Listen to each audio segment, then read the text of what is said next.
Something happened between Eala and Venus Williams, and up until a few days ago, nobody could explain it. One moment they were practicing together, all smiles, gearing up for a big doubles run. The next, Eala's name just vanished from the draw. No statement, no interview, no warning. Fans are left guessing. Was it an injury? A fallout? A decision made behind closed doors? And then, out of nowhere, the two of them showed up on the same court again, like nothing ever happened. So what actually happened? Why did it happen? And what changed? Stick around, because by the end of this video, you'll understand exactly what's been going on between these two and what happened when they finally stepped back on court together. First, Eala, 21 years old, from the Philippines, and right now the most talked about rising star in women's tennis. She trained at the Rafa Nadal Academy in Spain from the age of 13, became the first Filipino to win a junior Grand Slam title, and just weeks ago, won her first ever WTA title in Washington, becoming the first player from the Philippines to ever win a WTA tournament. Wherever she plays, thousands of Filipino fans follow.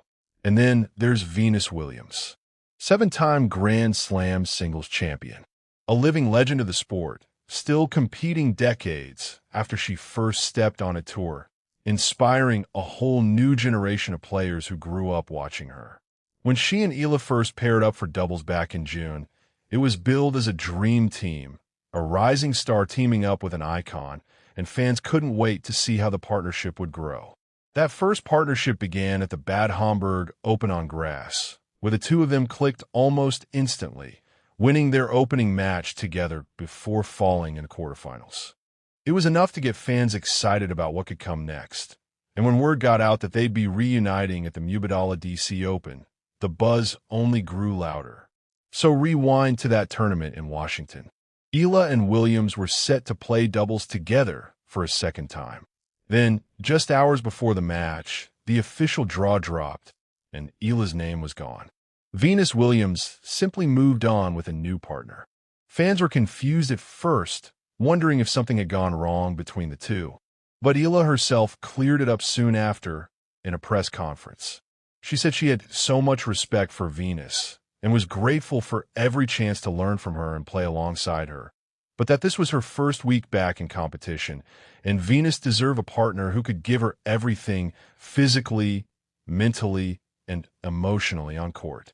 In Eala's own words, "I don't have the capacity yet to be able to give that in both singles and doubles." So she stepped back from doubles and poured everything into singles instead. That same week, she beat Jessica Pegula in the final to win her first ever WTA title, becoming the first player from the Philippines to ever lift a WTA trophy. So when the Canadian Open draw came out and showed Eala and Williams paired up again, fans lit up all over again. Was this a risk? Some tennis analysts openly questioned it, warning that a tough doubles schedule could drain Eala right when she needed fresh legs for singles. Was Eala about to repeat the DC Open pattern, or was this reunion built to last? We got our answer Thursday night on center court at Sobeys Stadium. Eala and Williams faced a battle-tested pair, Japan's Miyu Kato and Russia's Ludmila Samsonova. The match ran 76 minutes. Eala and Williams fought back from an early deficit, clawing their way to a 4-all tie in the first set after breaking serve. But Kato and Samsonova answered with 6 straight games to seal the first set 6-4. The second set followed a similar script, Williams and Eala falling behind 4-love, rallying for 2 games, but ultimately losing 6-3. Final score, straight sets 6-4, 6-3 to Kato and Samsonova. But the stands didn't empty out. Fans stayed till the very end, cheering every point like it was a final, waving Philippine and American flags side by side. And that's really nothing new for Eala. At the Australian Open, thousands of fans packed in to watch her on a mid-sized court, with queues stretching back toward Rod Laver Arena, and many couldn't even get inside.